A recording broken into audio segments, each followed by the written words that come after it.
매일 성경 묵상을 돕는 해설 가이드입니다. 안녕하세요. 묵상 코치입니다. 함께 읽고 나눌 말씀은 히브리서 13장 18절에서 25절까지 말씀입니다.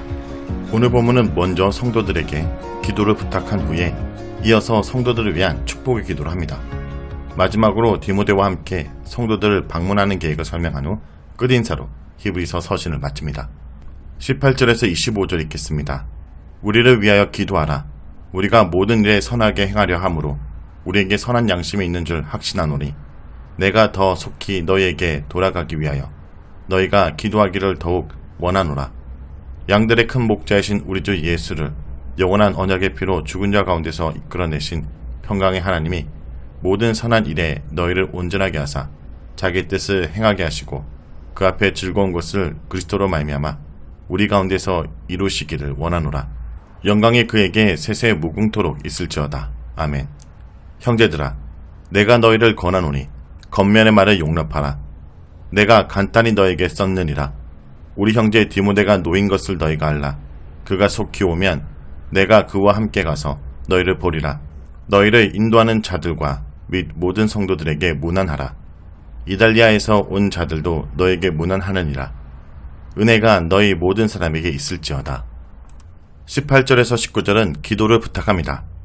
교회 지도자들에게 복종하라는 겉면은 자연스럽게 우리를 위하여 기도하라는 부탁으로 연결됩니다. 히브리서 저자도 한때 그 교회의 지도자였음이 분명합니다. 우리라는 표현에서 저자는 자신뿐 아니라 함께 있는 그의 동료들을 위해서 기도하라고 부탁하고 있습니다. 어쩌면 저자와 그의 동료들은 순회 전도자로서 성도들에게 복음을 전했을 수 있습니다. 특이한 것은 기도해달라는 부탁과 함께 그들이 선한 양심과 의도를 가지고 있다고 말한다는 점입니다. 이것은 마치 그들이 선한 양심을 가지고 있기 때문에 성도들에게 기도 부탁을 할 만한 자격이 충분히 있다고 말하는 것처럼 들립니다. 우리가 선한 양심을 가지고 있다는 것을 확신한다라는 표현에서 우리는 결코 나쁜 양심이나 의도를 가진 사람이 아니라고 자신들을 변화한 듯한 인상을 풍깁니다. 뿐만 아니라 우리는 모든 일에 선하게 행하는 의지가 있다라고 거듭해서 말하는데 이것은 우리가 선한 양심을 가졌을 뿐 아니라 또한 무엇이든지 선하게 행하려는 열심을 가진 자들이라고 주장하는 것으로서 강한 자기 변증적 표현입니다. 만약 히브리서 저자와 그 동료들을 비판했던 사람들이 있었다면 9절에서 언급했던 이상한 다른 교훈을 가르치는 거짓 교사들과 그들에게 동조하는 사람들이었을 것입니다. 이들은 그리스도의 복음을 왜곡했을 뿐 아니라 그것을 전했던 사람들까지도 비난했을 것입니다. 이러한 상황에서 히브리서 저자와 그 동료들의 선한 양심과 선하게 행하라는 의도에 대해서 강조하는 것은 성도들이 확신 가운데 그들을 위해서 기도할 수 있는 근거가 될 수 있습니다. 하나님은 선한 양심과 의로운 행위로 기도할 때 응답하십니다. 히브리서 저자와 성도들은 선한 양심과 선행으로 서로를 위해서 기도해야 합니다. 본문은 이어서 더욱 개인적인 기도를 부탁하고 있습니다. 히브리서 저자는 속히 성도들에게 돌아갈 수 있도록 기도해달라고 말합니다. 더욱 원하노라 라는 표현에서 히브리서 저자는 더욱 간절함으로 기도할 것을 요청합니다. 이것은 히브리서 저자와 성도들 사이에 친밀한 관계를 보여줍니다. 히브리서 저자가 무슨 일로 성도들에게 돌아가는 일에 방해를 받고 있는지는 알 수 없습니다. 그럼에도 불구하고 23절에서 디모데가 속히 오면 그와 함께 가겠다라는 표현에서 조만간에 성도들을 방문하게 될 것을 확신을 갖고 있음을 볼 수 있습니다. 교회 지도자들에게 순종하는 것과 더불어 그들을 위해서 기도하는 것은 중요합니다. 무엇보다도 우리는 모든 기도에 있어서 선한 양심과 옳은 행위로 기도해야 합니다. 20절에서 21절은 성도들을 위한 기도입니다. 성도들에게 자신을 위한 기도를 부탁했던 히브리서 저자는 이제 그 자신이 성도들을 위한 축복의 기도를 합니다. 먼저 평강의 하나님은 그리스도를 죽은 자 가운데서 이끌어내신 분이라 말합니다. 그런데 예수님의 부활은 그의 언약의 피로 이루어진 것이라 말하는데 이것은 아주 생소한 표현이며 이해하기 어렵습니다. 보통은 그리스도의 피로 믿는 자들이 구속함을 받고 부활의 영광으로 들어간다 하는 것이 상식적입니다. 히브리서 저자는 히브리서 2장에서 하나님은 많은 아들들의 영광으로 이끄시는 분이라 했는데 그리스도의 죽음은 곧 우리의 구원을 위한 것이라 말했습니다. 아마 히브리서 저자는 그리스도의 대제사장적 사역을 염두에 두고 그가 자신의 피로 부활함을 입었다고 말하는 것 같습니다. 그리스도께서는 자신의 피로 하늘 성소에 들어가셨습니다. 그리고 그리스도께서 하늘 성소에 들어가신 것은 하나님의 보좌 우편에 앉으신 것을 가리키는 것으로서 그것은 그의 부활을 의미하는 것입니다. 그리스도께서 자신의 피로 부활하셨다라고 말하는 이유는 21절에 하나님의 뜻을 행하는 것과 관련이 있을 것입니다. 그리스도께서 희생 제물로 돌아가신 것은 하나님의 뜻을 온전히 행하는 것이었으며 이로써 온전케 되시고 하나님의 보좌 우편에 앉으셨습니다. 즉 그리스도의 죽음과 부활은 하나님의 뜻을 행하고 영광으로 들어가신 것을 의미하는데 이것은 우리 그리스도인들이 따라가야 될 모범입니다. 이런 측면에서 예수님을 우리의 큰 목자라고 말하고 있습니다. 그는 우리의 목자가 되어 우리를 인도하시는 분입니다. 그러므로 20절은 성도들을 위한 기도의 내용인 21절의 기초가 됩니다. 히브리서 저자는 하나님께서 성도들을 모든 선한 일을 온전하게 행하는 자로 회복시키기를 기원합니다. 이를 통해 성도들은 하나님께서 기뻐하시는 일들을 그리스도를 통해서 행하게 될 것입니다. 여기서 선한 일을 행하시는 분은 하나님이시며 그리스도는 이를 위한 수단이 되시고 그 일이 행해지는 것은 곧 우리 가운데서 이루어지는 것입니다. 이것은 성도들이 행하는 모든 선한 일은 하나님께서 그리스도를 통하여 하시는 일이라는 뜻입니다. 이것은 지금까지 성도들에게 믿음과 충성으로 하나님께 순종하려고 했던 것과 대조됩니다. 이것은 그리스도인들이 최선을 다하여 행하는 모든 일이 결국은 하나님께서 우리 가운데 행하시는 것임을 설명하는 것입니다. 이것은 성도들에게 선한 일을 위해서 스스로 열심을 낼 뿐 아니라 더욱 열심히 기도해야 한다는 것을 강조하는 것입니다. 22절에서 23절은 개인적인 겉면입니다. 본문은 마지막으로 개인적인 겉면을 하면서 성도를 향하여 형제들아 라는 다정한 호칭을 사용합니다.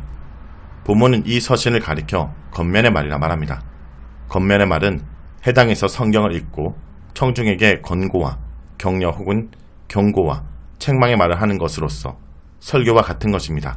히브리서 저자는 이 서신이 교회 예배 중에 대중에게 읽혀지기를 바라고 있습니다.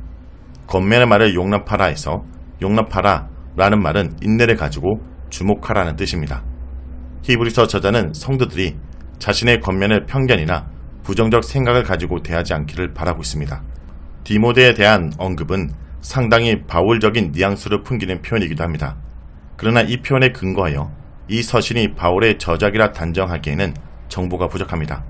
디모데가 최근에 감옥에서 풀려난 것처럼 소식을 전하고 있는데 신약에서 디모데의 투옥에 대해서는 구체적으로 설명하는 곳은 없습니다.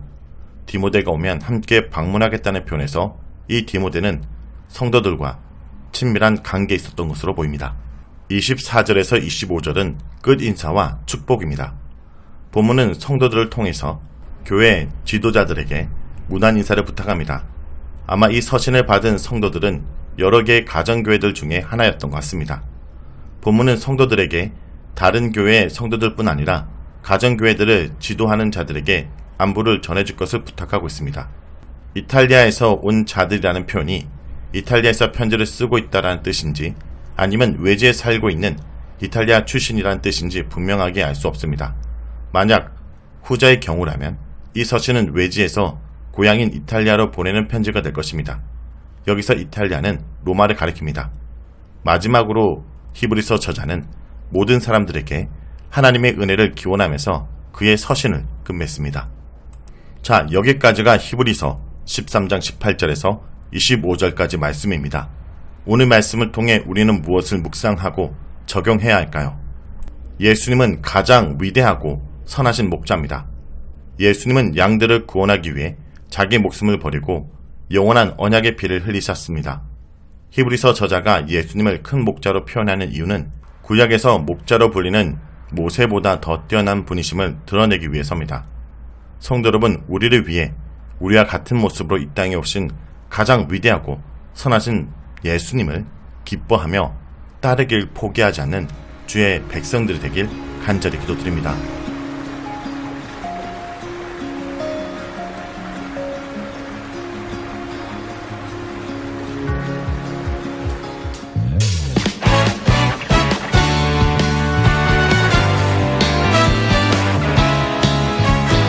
우리를 위하여 이 땅 가운데 오신 예수 그리스도만을 바라보며 나아갑니다.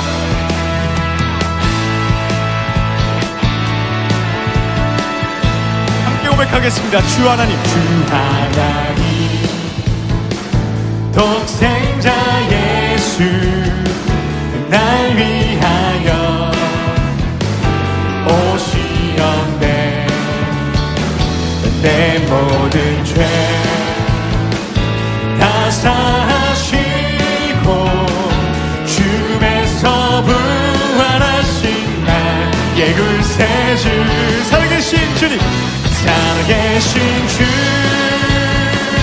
나의 참된 소망, 걱정 근심 전혀 없네.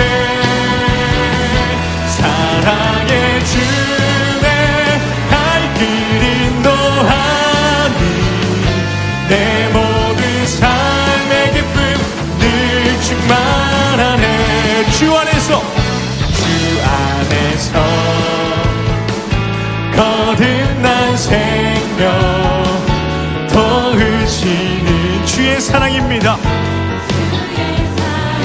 참 기쁨과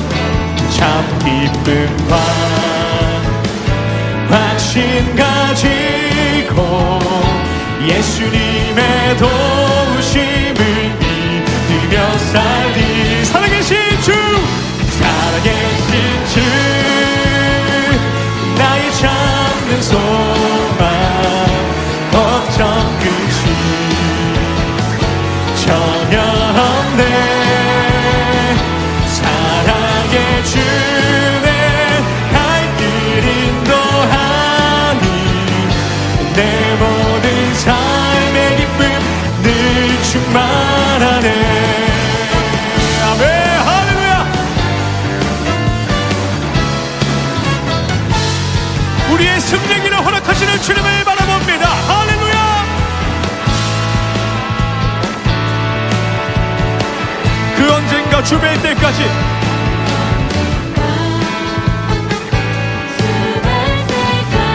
주를 위해 싸울 것입니다. 승리의 길 멀고 해도 주님께서 나의 앞길 지켜주시리. 살아계신 주님, 살아계신 주, 나의 참된 소망, 걱정 근심 전혀 없네. 사랑의 주내 갈 길 인도하니 내 모든 삶의 기쁨 늘 충만하네. 살아계신 주님, 살아계신 주, 나의 참된 소망, 걱정 근심 전혀 없네. 사랑의 주내 갈 길 인도하니 내 모든 삶의 기쁨 늘. 우리 마지막으로 고백합니다. 살아계신 주, 살아계신 주,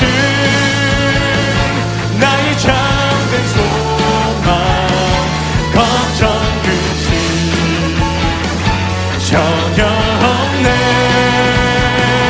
사랑의 주내 갈 길 인도하니 내 모든 삶의 기쁨 늘 충만하네.